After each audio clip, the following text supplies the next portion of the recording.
This is the guy behind the world's worst atrocities. But before that, if one were to look at him and not recognize him, perhaps the only crime they would see is that god-awful mustache. I mean, what is this? Well, according to the internet, this mustache is commonly known as a toothbrush mustache, popularized in the early 30th century in Northern Europe. But something about it is assaulting to the human eye. As Ionico looks and looks upon this mustache, he feels strangely uncomfortable, skewed, jagged, vaguely violated. It is a very peculiar, uncommon sort of mustache. Almost the same reaction you would have to an uneven portrait on a blank wall, pineapple on pizza, ice cream on chips, or strawberry in coffee. It's just not right. The mind cannot reconcile these starkly contrasting elements wedded to each other in such an odd union. It instantly fights back in a peculiar dissatisfaction, a strange primal instinct that insists, no, this isn't how it should be. You might feel this sensation of discomfort in its most vicious intensity in certain moments of lucidity.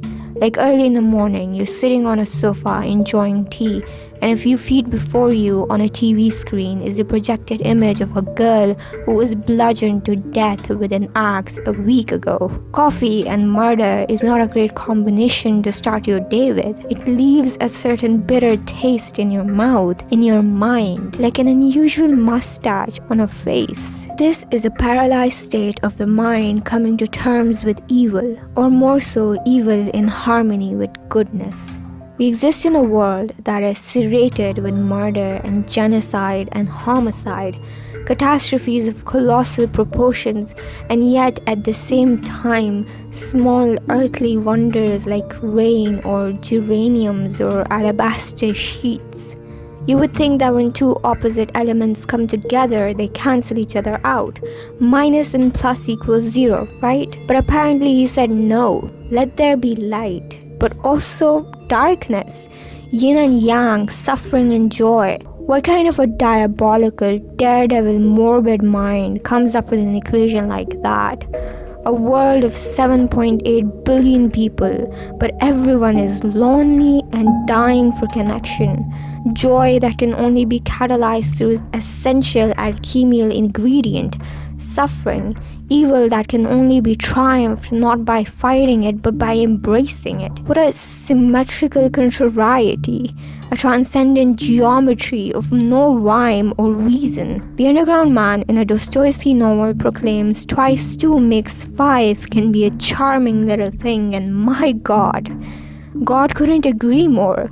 One could say that it is almost creative, inventive, brilliant. This peculiar inclination towards originality is what I imagine urged Cain in the age-old story to pick up a stone and kill his own brother, in the very process inventing the idea of murder, committing an atrocious work of art. An evil act requires a degree of creativity. The mind plunges into the darkness, embraces the unknown, and discards the known. It ventures outside and brings to light the ghastly, macabre monsters lurking in the dark of the human consciousness. One could almost say that Cain despised his brother to the point of invention. This is perhaps the reason for the alarmed reaction one always has when they first hear about the concentration camps. In a split second, when the work of evil is registered in the mind, an expansion occurs. A new territory existing in the darkness of your consciousness is illuminated. In hearing the atrocities of other people's behavior,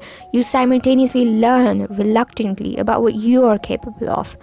Imagine this man on a microphone with his ridiculous allegorical mustache, grinding his teeth into words, spitting saliva, the vigor of his passions, nerves bursting at the seams as if he was carrying the vitality of an entire nation in his raging frame. Pointing with his fingers, executing inhuman orders with human hands, you look at him and recognize a kindred creature, A creature that shares more or less the same features that you do, hands, nose, tongue, but carries out actions so seemingly incongruous with what you know about yourself.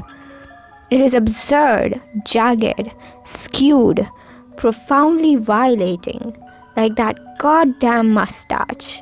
Evil in its mere existence lacerates human reasoning, befuddles it, mocks it, and leaves it in a frenzy. But this is the world that we live in, full of horrifying complexities and toothbrush mustaches. It is a world of contrasting colors, and this is what we have to contend with.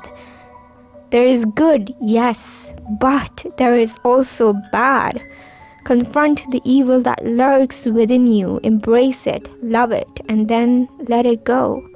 And in that endeavor, go beyond good and evil.